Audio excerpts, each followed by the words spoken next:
So, guys, we're doing something different and interesting today, and thank you to everybody who's watching and who's participating. We're putting on an event that is going to feature four candidates that are part of the West Virginia Can't Wait coalition, but they're federal candidates, and they're all women, all Democrats, all from West Virginia, all with amazing stories, all not taking any corporate PAC money and clean, uncorrupted candidates. So I want you to meet them. I'm excited by this, and I'm trying something new, and that you get to meet these wonderful people throughout the country that are actually trying to clean up our government. So let me introduce them one by one, or they'll introduce themselves. But familiar with the first one, if you've ever watched The Young Turks, Paula Jean Swearengin is one of the original Just Democrats, brand new Congress candidate from back in the last cycle. She's now running for the Senate. She won the primary and is going up against Capito as the Democratic Senate candidate in West Virginia. So, Paula Jean, why don't you introduce yourself? Hey, everybody. A lot of you out there know me. Thank you, Cenk, and everybody with Rebellion PAC that are doing this. I'm a poor coal miner's daughter and granddaughter. This movement is about, and single mother and grandmother, this movement is about putting integrity back into our government and putting the government into the hands of the people. And just looking back on how much we've grown since we started with Justice Democrats and brand new Congress, the movement continued here in West. It really shows how people were really standing up. We had over 93 candidates to run this cycle. And 43 of those candidates won. And I'm excited because it's been 100 years since women have been voting. And every Democratic nominee for Congress, y'all, is a woman. And we are not taking corporate PAC money. And we're ready to bust the halls of Congress wide open and making sure that not only West Virginians have a seat at the table, but everybody in this country. West Virginians are some of the most united and hospitable people. We've been organizing since the labor movements. You've seen the teacher strike in 2018. And even now, we're just working together, and especially women. I'm a proud Democrat. I know these women are, but this is not about partisan politics. We're in the fight for our lives. And one thing you do not do is mess with our young, because we're going to come out of the belly of the beast kicking and screaming. And I'm so incredibly proud of my state right now, and proud of these women. And I'm honored to be part of this slate because it really solidifies that we can put the government back into the hands of the people, and people will vote. We're just tired of the lesser of two evils, and we are really creating a movement, not only here in West Virginia, but across the country. And I'm so incredibly proud of everyone. Yeah. Paula Jean was also featured in Knock Down the House. You can catch that on Netflix. It's an amazing movie that has two people who are already going to Congress, Cori Bush and Alexandria Ocasio-Cortez. We'd like to make it at least three. Progressive out there, and you supported Paula Jean or anyone else in the primaries against the more establishment Democrats and the corporate Democrats, you really got to support them in the general election. So that they can actually get in there, win the seats, and make a difference. So before I introduce everybody else, I want you to know, if you're watching live, rebelliondonate.com redirects to their Act Blue page that you saw in the first opening video. 100% of the proceeds go to these four great candidates. And so if you're watching later, it's super easy. We'll have the link down below in the description box, and you can just click on it. It helps equally, okay? And again, 100% of the proceeds go to them. So I want to go to Natalie Klein next. She's running in the 1st District of West Virginia. Natalie, if you could introduce yourself, that'd be great. Hi, thank you. Thanks for having us on tonight. This is fantastic. My name is Natalie Klein, and I'm running for the U.S. House of Representatives to represent West Virginia's 1st Congressional District. I'm here to fight for our health care, fight for our jobs, and most of all, fight for our kids. In fact, we chose to move back to West Virginia when our son was 2 years old. And it was that move and that coming back here where I started to feel culture shock. And I could not get over the fact that the place that caused me to feel culture shock. And I started looking at how I can get involved, how I can change it. better for my son's cohort. And the more that I dug through it, the more I was realizing that our representatives are taking all of this corporate PAC money from the pharmaceutical industry, from the oil and gas industry, and that's what's funding their campaigns, not people. So I wanted to do something about that. I wanted to be that person to go to Congress and fight for the people, not the bottom line of a CEO. And I think that that's the kind of leadership and vision that we so desperately need right now in this country. All right, I'm looking forward to talking to you guys and asking questions and getting to know you better. But let's keep going with the intros. Next is Kathy Kunkel. She's running in the 2nd District of West Virginia. Kathy, welcome. Thank you so much for having me. Thank you for doing this. I'm Kathy Kunkel. I'm running for Congress in West Virginia's 2nd District. And I'm, along with all of these women, running as part of West Virginia Can't Wait, not taking any corporate money in our campaign, because for far too long, West Virginia has really been run more in the interest of out-of-state corporations than the people who actually live here.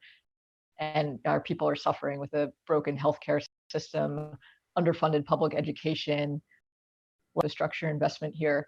I've spent the last decade in West Virginia working as a consumer advocate on energy and safe drinking water issues here. I've taken on our state's major electric utility monopolies as they've demanded hundreds of millions of dollars of our money in corporate bailouts. I led an organizing effort for safe drinking water after a chemical spill in Charleston back in 2014. And I've also fought locally for healthcare for all and for better services for folks struggling with addiction. And it's time to take those fights to Congress and elect people who are really going to fight for the people of West Virginia and not for lobbyists and big corporations. Wouldn't that be amazing? It should be amazing. That's what democracy should be. Fighting for your voters and your constituents and not for your donors. And we got to get that back. And if any state needs that back, it's West Virginia, probably the most. So we'll talk about that more in a second as well.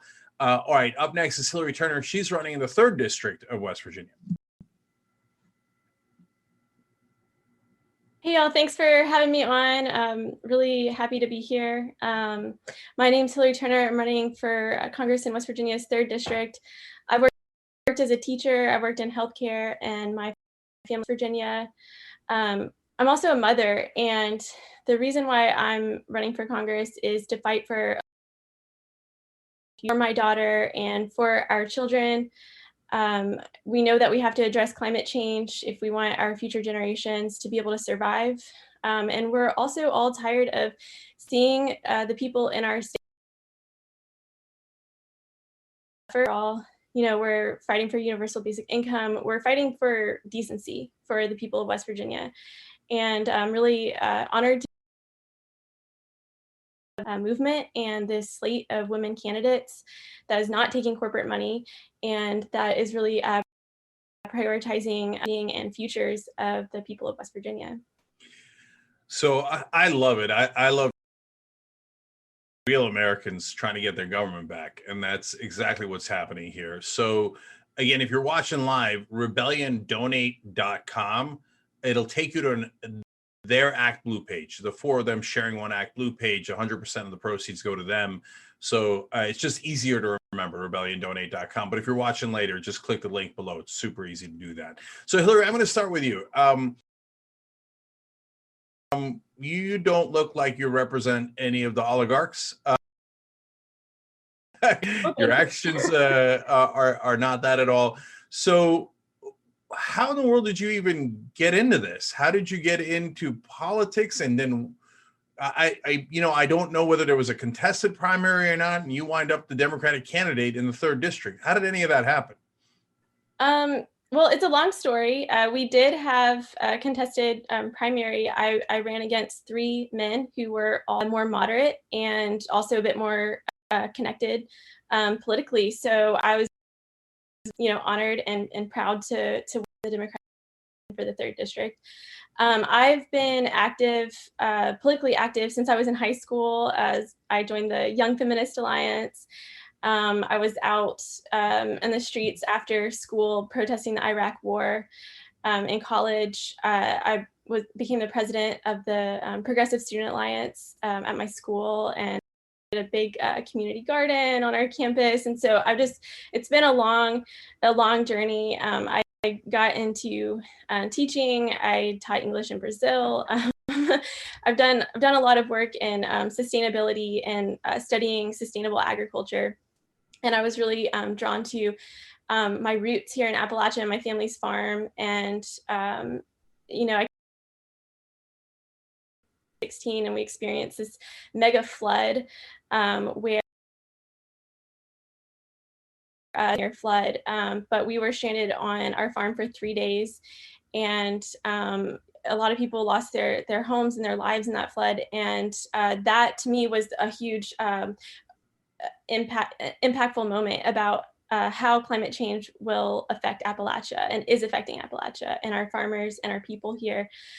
So that hit me. Climate change and protecting our environment is something that I've been passionate about for a long time as well. So there's just so many issues to be solved. But honestly, I in the house with Paula Jean Spurgeon and AOC, and I was really inspired by their stories. And I said, if these women can do this, I can do it too. It's definitely been challenging for me because I have a toddler. So it's been a little bit of an eye-opening experience of how much work goes into running for office. But I got connected with Stephen Smith and the West Virginia Can't Wait movement. I did a training with him, and the rest is history. I just got so inspired by the movement and all the wonderful grassroots organizing that. Yep. These 1,000 other year floods, because the one in Houston was called a 500-year flood, and I think it was some insane number that if it was snow instead of rain, it would have been like 400 inches. The whole city would have been buried. Yes, previously that would only happen once every 500 years.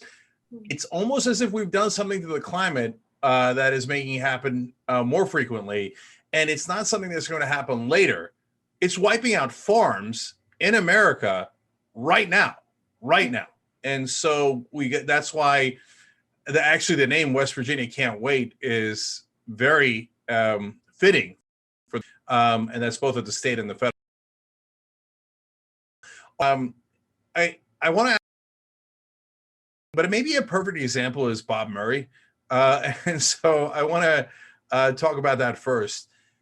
So I know he fought against workers his whole life and his whole career and tried to make sure that they couldn't get compensated if they got black lung, which is a byproduct of the thing that he made money off of, right? But is it really true that he then tried to collect benefits for black lung? Yeah.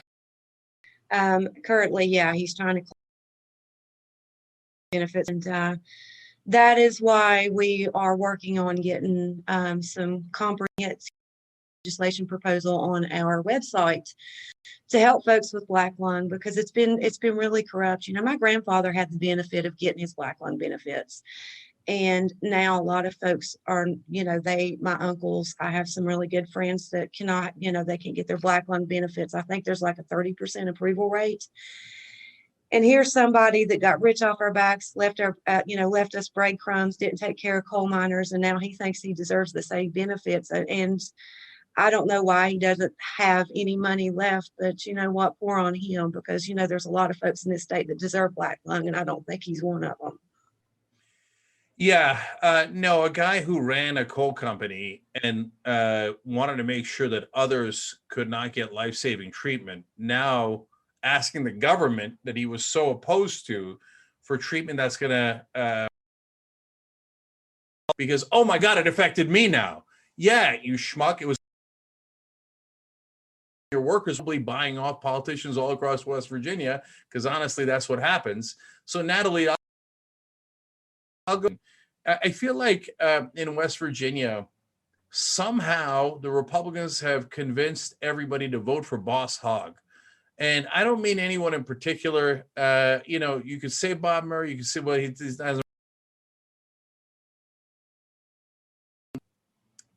how did that happen? How, you know, and how can you reverse it when it looks like the most populous in the country is voting for the most elite, powerful business interests in the country? So one of the reasons that I like to propose a lot, it just kind of comes from my career background. I'm a trained linguist, graduate degrees in linguistics, and I work as a computational linguist now. And I'm going to try not to nerd out too much here and bore people with this answer. But one of the things that I do for the software company where I work is we program what we call sentiment analysis into it. And it's basically, you know, words have scores, and those scores translate to, you know, the likelihood incite a certain type of reaction out of the reader. You know, is your combination of words going to incite someone to react or cause someone to be persuaded to your opinions? You know, and things like that. And quite honestly, I feel like the GOP in the last 20 years got really good at this. They got really good at focusing on a couple singular issues that they knew would be, you know, polarizing in places like West Virginia. And, you know, maybe it's because we're not a swing state that the, you know, DNC hasn't, you know, come in this type of marketing here. I don't know. But, you know, there is no response other than from individual candidates. We're here to tell the people of our districts what's actually happening. We're here to fight for the best interests of the people. We're here for them, not that our current representatives are taking hundreds of thousands of dollars of corporate PAC money from. Ask voters, who do you think our current representatives are going to side with when legislation hits their desk? You, who maybe has donated $20, if anything at all, to them, or corporate PACs who are essentially funding their campaigns? And that's on us as candidates to get that message across. And we just don't have loud enough national voices combating this type of marketing. And it was, you know, a slow roll. They built it up for the past 20 years. And here we are today. We are the state that overwhelmingly voted by 40 some points.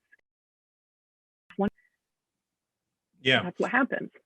Yeah. Look, my pet peeve is the media, because the media is supposed to call balls and strikes, and they're supposed to tell you what's actually happening, but they don't. They just go, I can't tell. You know, obviously, we do things a little differently. So I need people to understand what the Republican Party did to good religious folks in this country. Back in the 1970s, the Chamber of Commerce wrote a memo basically saying, let's just use religion to get people to vote for tax cuts for us, the richest people in the country. And it's really a sick, sick strategy. And so they co-opted the Republican Party and pretended to care so that you'll vote for them and they'll do tax cuts, and tax cuts that go primarily to the rich and definitely not primarily to the average West Virginian. So that's how they played this game. They just never share it with you, and because they don't want to offend Republicans. If someone's robbing a friend of mine, I don't mind offending them. And I hope the voters are our friends and the constituents are. So Kathy, and by the way, the way that folks are fighting back here is small dollar donations. You've seen across the country, it's worked. Cori Bush is, whether you agree exactly with their point of view or not, at least they're not taking corporate PAC money. And you know, and even a Republican who doesn't take corporate PAC money, I would trust more and I would respect more, even if I disagree. So that's why it's up to you guys to put people in office that are honest and uncorrupted. So again, if you're watching live, rebelliondonate.com goes to the Act Blue page of these 4 candidates, and 100% of the proceeds go to them.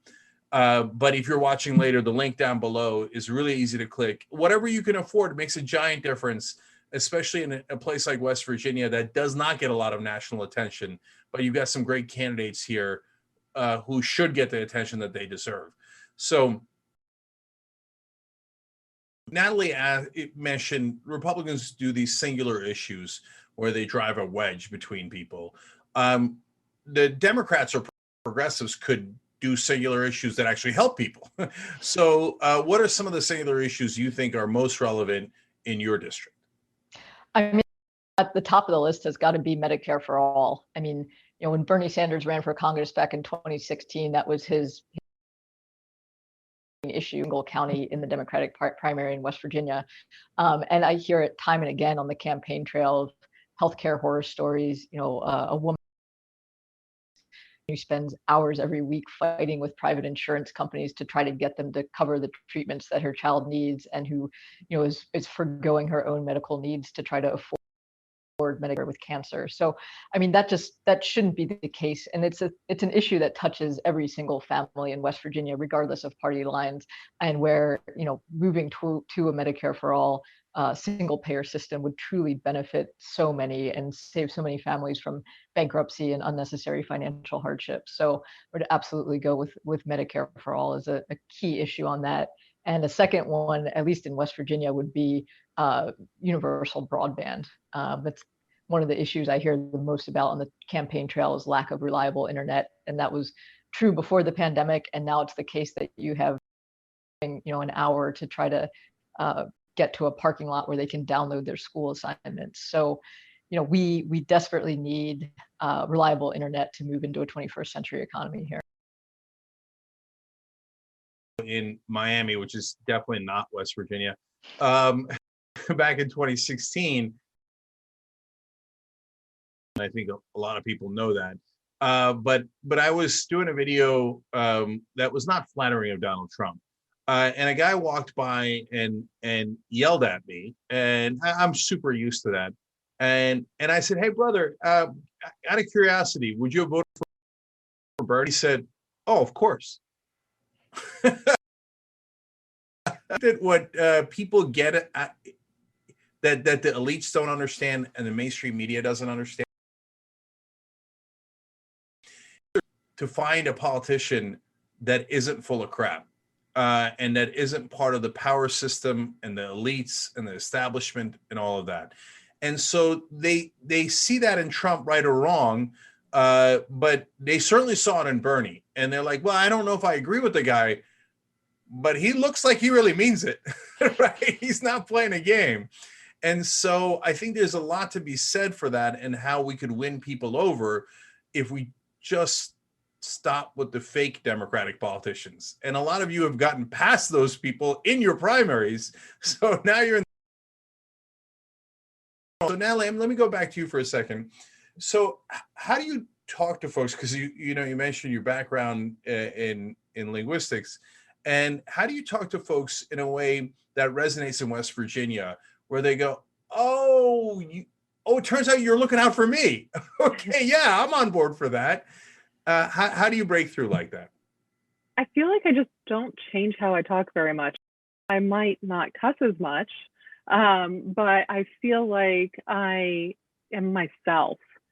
You know, on our website, we have a little widget where people can pick a time slot where I'll call them, and it's a one-on-one conversation, and they can talk to me about anything and you know, I had one of those calls tonight and with the woman I was speaking with, and I, you know, am at the point where I'm saying, you know what, I don't have a perfect answer for you on this issue, but I welcome any ideas that you might have. I've been trying to find somebody who can help give me some insight into, you know, how much things like this would cost and what would help, you know, these kids the most, but I don't know what that is. And I think if you're just real with people and honest with them and transparent with them, they see that immediately. And it's about this communication. You know, when we started this campaign, COVID wasn't a reality yet. Here, we were traveling around and we were creating our own town halls. We were doing 2 or 3 on the road, and we were creating events, and we were inviting people to come and talk to me, come and talk to each other, and present ideas. And that's something that my opponent hasn't done in over 10 years. he likes to post pictures after the event and say it was a great event, but nobody ever got invited other than the other politicians who were there. Or do these teletown halls where, you know, he knows exactly who's going to be on the phone. So that really resonated with people very, very quickly. And I think it's what did primary. You know, we got 70 primary. And I think people just realized that I want to represent them. And communication is key. And we've kept it up the best that we can in an all virtual environment. You know, with our individual phone calls and doing every possible Zoom event that we can do. Yeah. I guarantee you the other people that are inviting to those events are donors. So some people, probably the wealthiest in West Virginia, get to go to those events, but not if you're the average person. Because of what you said about broadband. So for a lot of the rest of the country, especially if they're watching here, because we're doing this online, they're probably in disbelief, really, that like people are having trouble getting the internet at all in West Virginia. And for folks who are completely in their own, they probably think, well, what on God's green earth would you do if you didn't have the internet? So how bad a problem is it, and how can you fix it? Yeah, I mean, it is a major problem. I mean, there are many counties, especially my county, my district has about 15 rural counties, and some of them have very, very little broadband coverage. You know, people have to drive to the nearest town to a Facebook Live call with a guy. We were doing a Facebook Live town hall about broadband analyst who's working to get broadband in his county, had to, you know, drive and sit in the Wendy's parking lot to participate in the Facebook Live town hall on broadband access. So, you know, one of the big problems that we've had essentially is that the state of West Virginia has a monopoly telecommunications company to build out broadband in the state over the last decade, and you know they simply haven't done it. It's not profitable for them. So we need to be looking at something along the lines of rural electrification back in the 30s, when you know it wasn't profitable for private electric companies to build out electrical infrastructure into rural areas, and so the federal government stepped in, and rural electric cooperatives got federal grants to build out that infrastructure. And the one rural broadband success story in my district is, in fact, a telephone cooperative that got federal funding. 8 years, built out broadband infrastructure to cover almost their entire county. And so, you know, that's what we need to be looking at, is having this infrastructure owned by you know, local government initiatives who actually control where the infrastructure goes, instead of letting that be up to a private monopoly that obviously doesn't really care about serving the people here. Become so money obsessed and profit obsessed that they lost track of what the government's supposed to do. So look, government's not always the right answer. I don't think the government was the right answer when we invaded Iraq. I don't think that was the right way to go. I was definitely against big government then. But the government is supposed to do certain things like protect you, cops, firefighters, and every once in a while build infrastructure. If Eisenhower waited around for the highways to become profitable,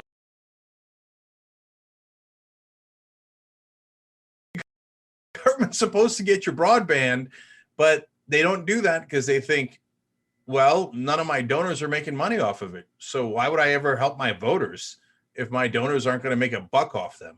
So that's the kind of sick situation we're in now. Again, having these uncorrupted candidates on, I love introducing them to you guys, to the whole country, just so you could know that there are brave people fighting back in every hill, valley, holler in the country, and saying, you know what? Fight, fight, fight, no matter what. And when I think of that, I think of Paula Jean Swearingen. So, Paula Jean, you talk about a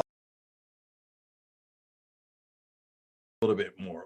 What do you mean by that for folks who are not oligarchy, and why is it basically ruining our government? Well, we have people that are funded, our top donors, the pharmaceutical industry. So she allowed addiction crises in the country. We lead in drug overdose deaths.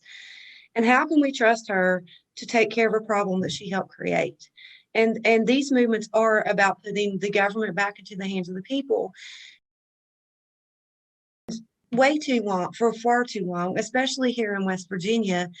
You know, we were talking about how to get people out to the polls. Well, if you have to vote between the lesser two evils, people are not going to go out to the polls. And this is about us not agreeing on everything, but we need people that are going to be actual public servants that are going to sit down and make decisions for.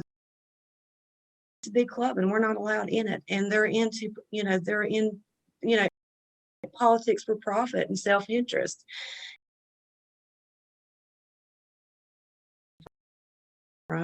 She doesn't know what it's our communities. We see so many people across our state because a lot of our incumbents have not even, been in our communities to serve. Vested in my opponent's office. And it's desperation that we're in these races, but it's because people are literally starving here. We are feeding our children. Was the first to the United States Senate to represent the state of West Virginia. She's a mother and grandmother, and she turns a blind eye to the children dying and the fight for our lives. And that's why we're here. None of these candidates would be sitting on this panel right now if these people were doing their jobs.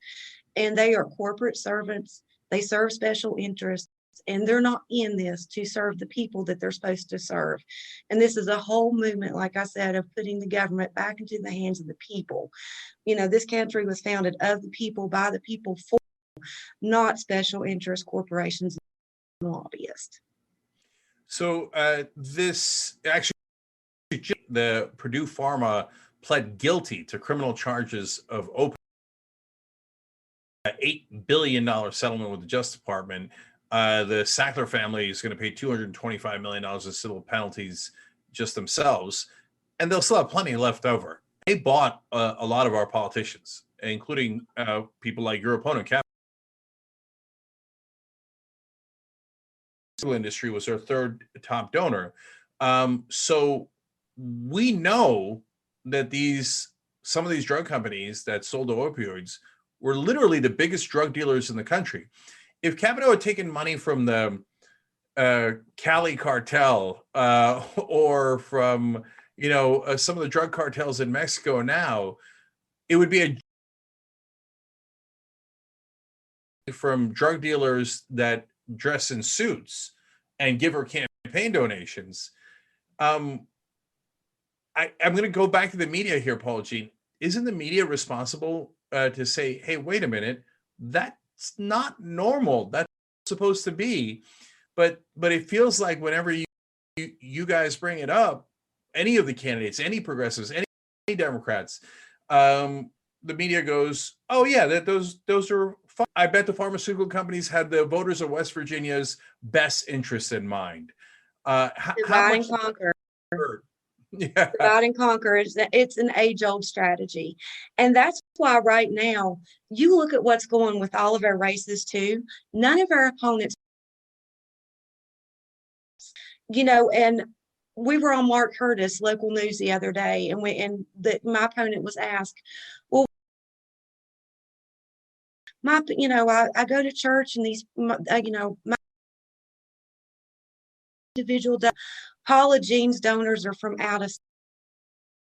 For one, a lot of people had to leave the state, and they donate to these campaigns because they want to come back home.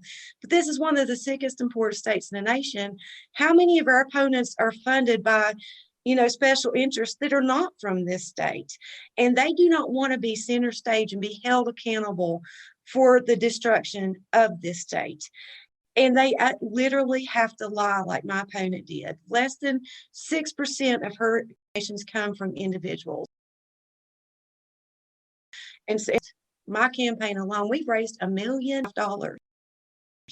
The average donation is $26.30. Thank God I've had a big enough mouth, and I've set hours and hours and hours being a telemarketer to get this campaign funded so we could be viable to win this campaign, while she sits on her golden throne and she has no care of the people of West Virginia. And it's a disgrace. If you're a Republican, Democrat, Independent, no matter what your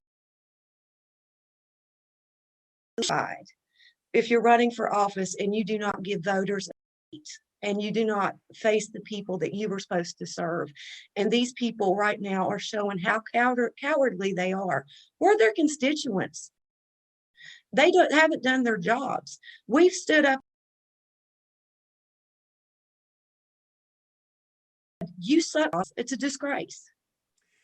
Yeah, I hate to keep coming back to it, but it's the media, because when I had a brief congressional run, both the corporate Democrat and the corporate Republican in the race, oh my God, he's got people from all across the country giving.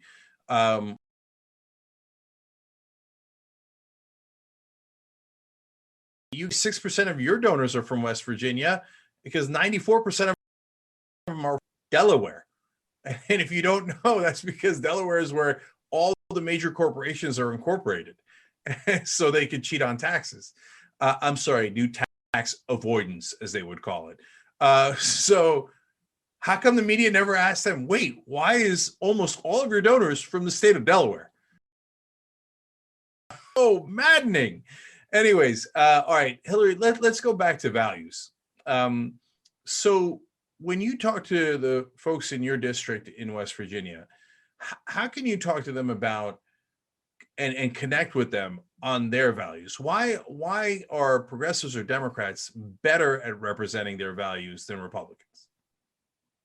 Well, I think that's a great question. You know, West Virginia is historically a Democratic state.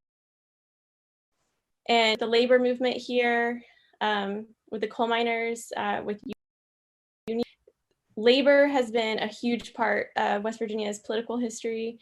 And a lot of people was supposed to be about helping people. And I think a lot of people have, I guess, disillusioned with what they've gotten from the Democratic Party. And so if people in West Virginia started supporting Trump and the Republican Party, I've been out canvassing all day today. I've talked to several people. I talked to one young man who loved Bernie, but he said he voted for Trump because he is just tired of the corruption. So I try to just listen to people, into what they care about and talk about those issues. I talked to a man today, and getting back to Medicare for all, healthcare is such an important issue. I talked to this man who said that he takes 3 a month, $1,000 a month. And, he looked like, he was just in a little house with nothing, and probably, I don't know what his retirement was like, but I was like, how is he alive? How is he for this? And so that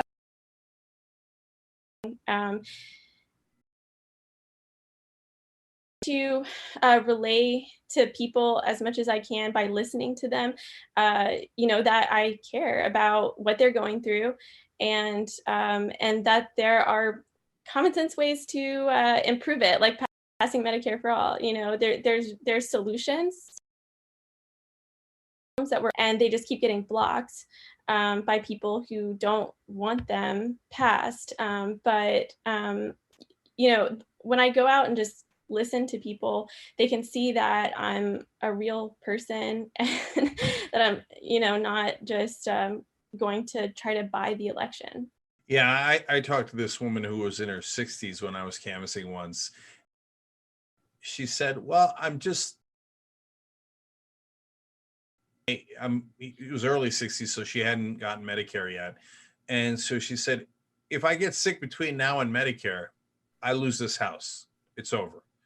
And then I don't know where I go. And we forgot the system is not supposed to be that brutal. And by the way, the rest of the developed world is not that brutal. They have universal health care. So no, when you get sick, you don't get bankrupt and you don't die. They actually take care of you. In America, that seems like, whoa, really?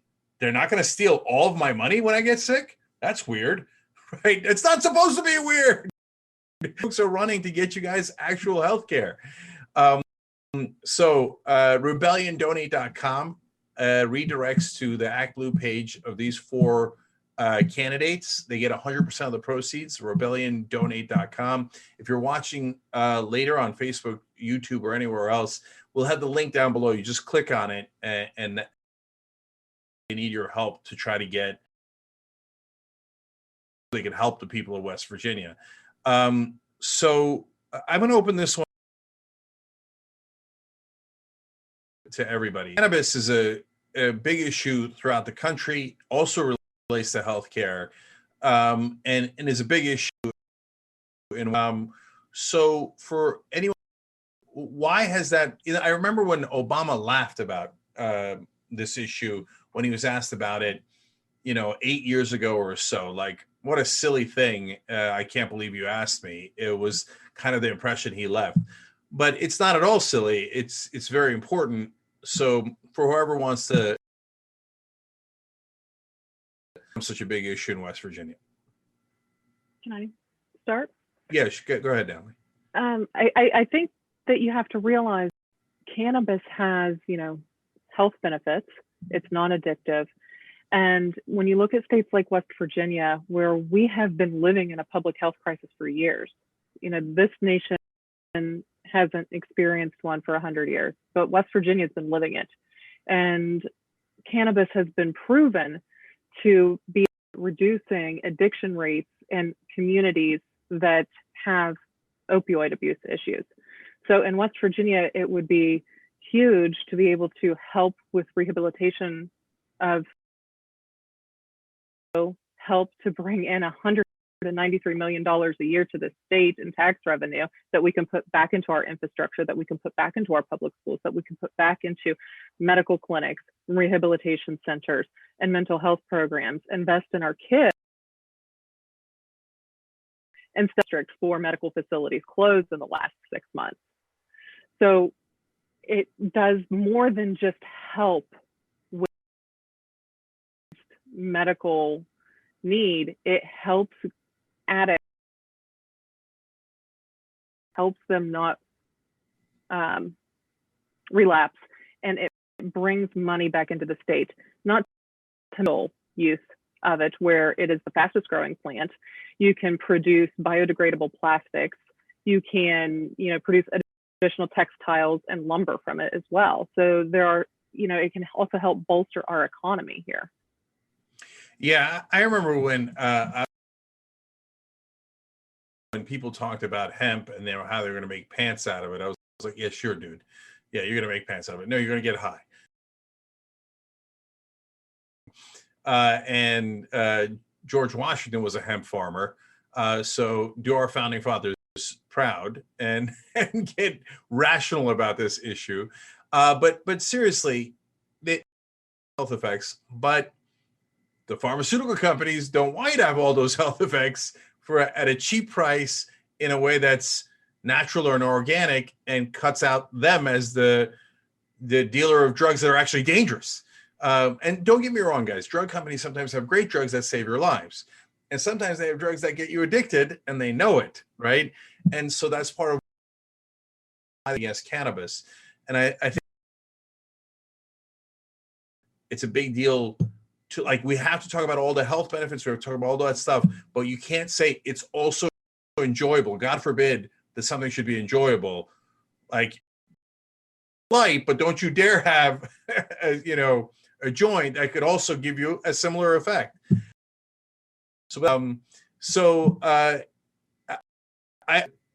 tell you guys a quick story and then get your reactions. It was this guy that we interviewed in Western Virginia, not West Virginia, but Western Virginia in the 2016 election. It was Nick Smith, and he was trying to get $15 minimum wage.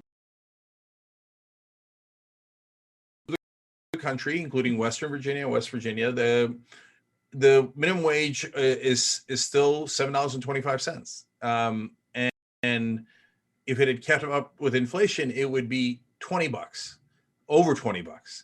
So now if the Democrats win the House, the Senate, and the White House, and obviously these four women could help make that happen with the House and the Senate, we'd probably have $15 minimum wage overnight. And Nick, in talking to us, said at the time, look, we know that Trump, but at least he had the decency to lie to us to give us hope.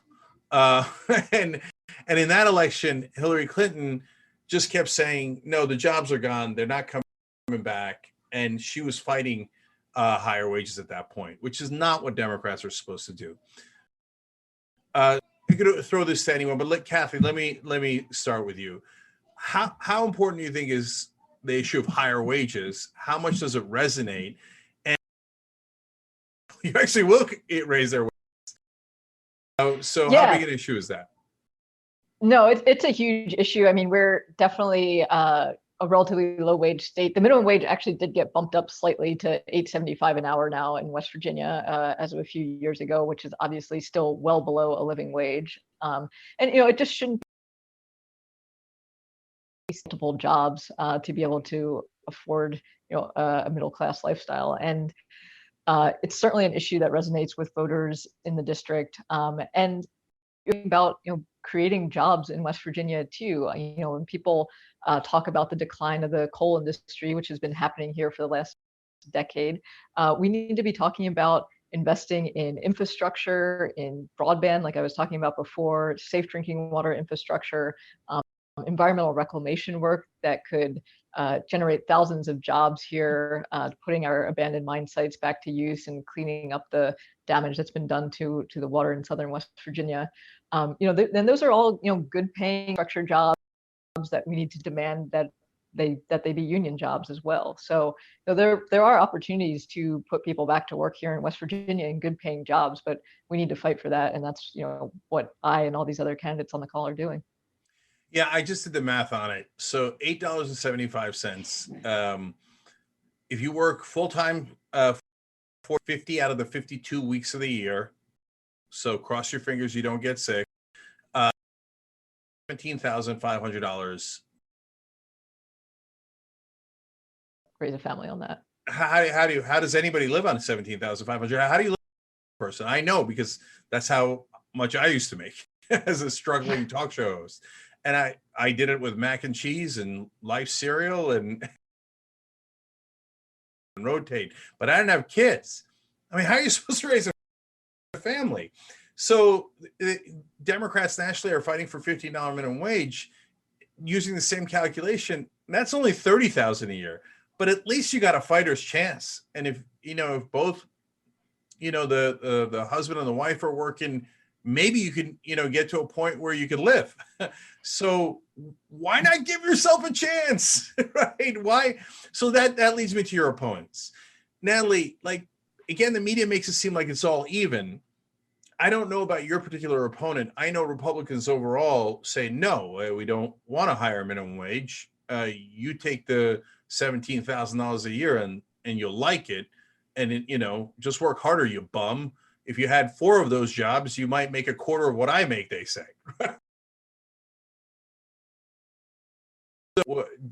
What's their stand? And are they doing anything to help? No, the straight answer is no. He's not doing anything to help the average West Virginian. He doesn't raise the minimum. His party in general is better off if we don't. I would also mention that he historically votes against women and against workers. So he has voted against improving corporate governance through diversity and inclusion. He's voted against corporate transparency. And that corporate transparency bill was quite literally just saying that if you were going to incorporate a business or have an LLC, that you'd have to list your name and your address and your social security. It was too much of a leap for him. He has voted against condemning unwanted medical procedures on detainees, that were unwanted and unwarranted. He's voted against the enforcement of equality and against voting rights amendments. And the biggest one that irritates me beyond belief is the fact that he literally voted that gave this nation unions. But there he is. He's going to sit there with all of his corporate PAC money, put some real pretty commercials out there and some nice radio buys. And pretend to be for the average man as he takes his rights away. Unreal. So before we run out of time, I want to give all of you an opportunity to contrast yourself with your opponents. Who knows, maybe some of these guys are a bowl of peaches and they don't take corporate PAC money and they've just been working around the clock to help the average guy. So you tell me. Hillary, let's go to you. How about your opponent, and what's the contrast between you and? So there's a huge contrast between Carol Miller, my opponent, and I. She is 96% funded by out-of-state corporations. She was born wealthy. Her dad was a congressman.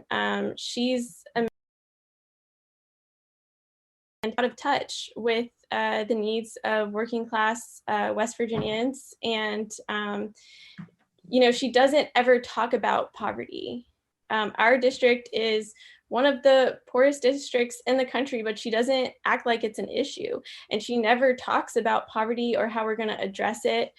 She just keeps the coal and the gas and acting like that's going to magically provide for everyone's needs again. And it's not. Coal's not going to be able to come back the way that it was, and but those people are paying her, so she keeps acting like it does. So I think the biggest difference between us is just who's funding us. I'm funded by people, and she's funded by corporations. Well, I have two things to say about that. First of all, Carol Miller, how dare she? We're familiar with your district because of the last race. And it's amazing to me that they get funded 96% by these giant big business interests and then pretend to be populist in West Virginia. It's just gross. If you had a functioning media, they'd get called. Everyone in West Virginia and everyone in your district would know that they're purely backed by big business. But the media doesn't.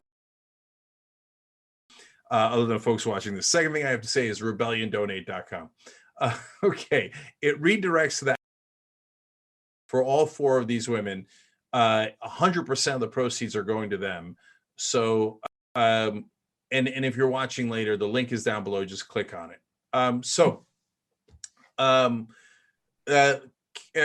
Kathy, let me go to you. Contrast between you and your opponent. Absolutely. Similar to Carol Miller, my opponent gets 90% of his funding out of state, a large amount of that from corporate PACs. To be a state senator in Maryland, lost his Senate seat and just moved across the river to essentially buy this congressional seat in 2014. He's never held a town hall, to my knowledge, since he's been elected in person in the district.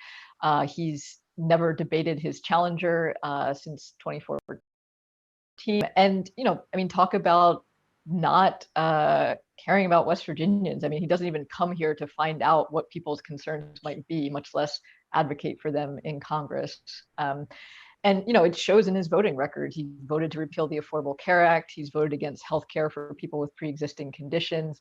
He, earlier this year, was one of only 40 members of Congress who voted against the first coronavirus relief bill. So that was the bill for free COVID testing. West Virginia supported. So, he's very much absentee and out of touch. Yeah.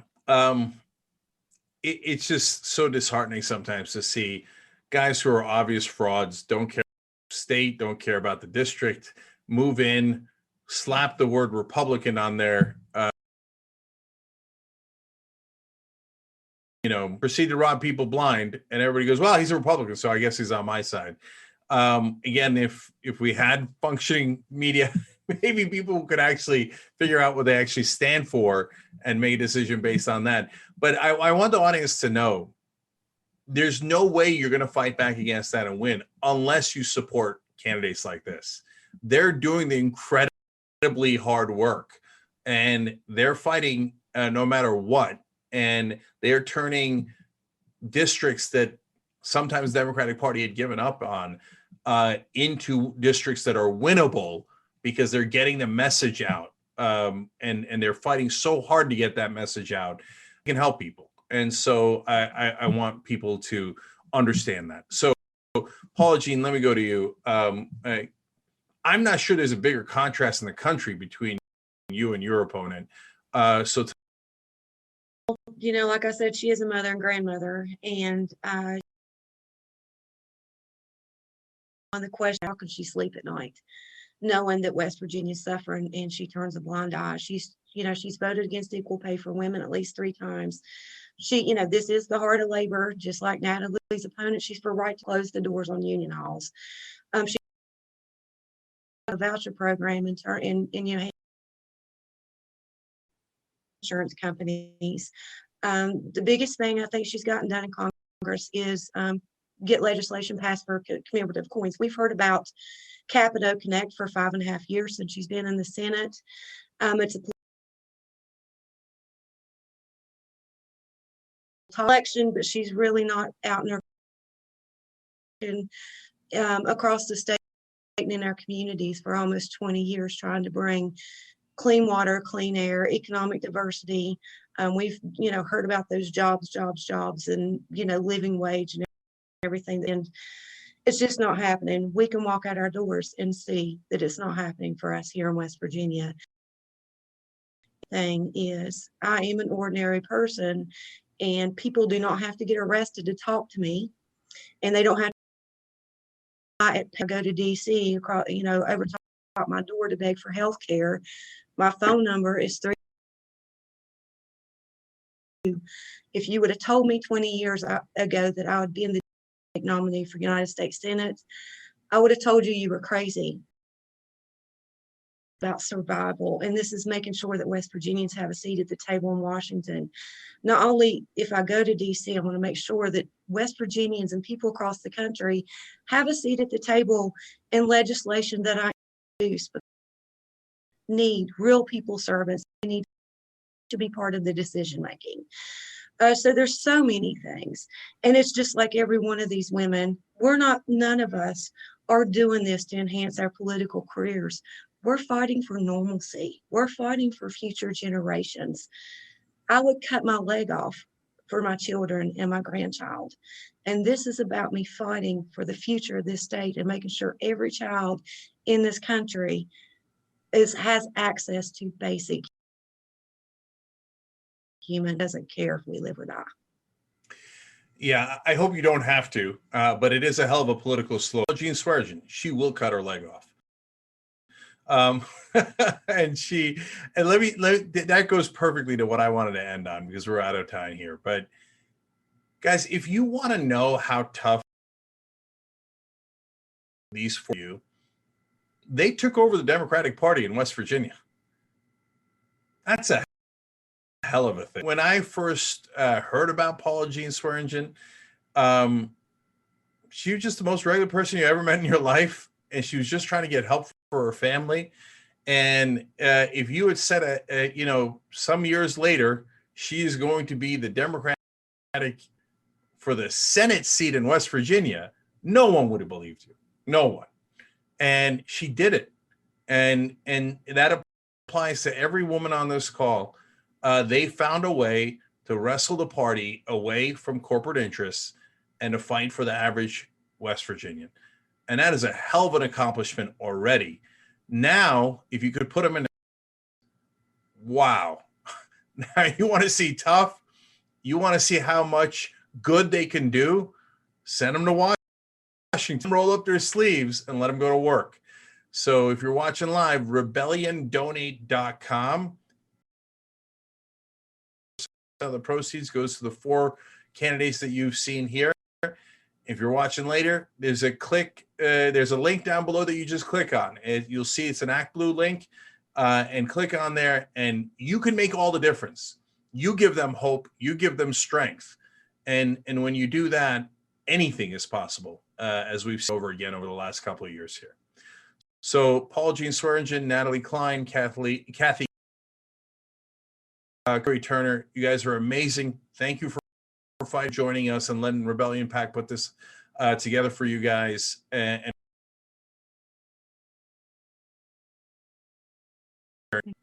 Thank you. Thanks for having us. Yes, thank you so much.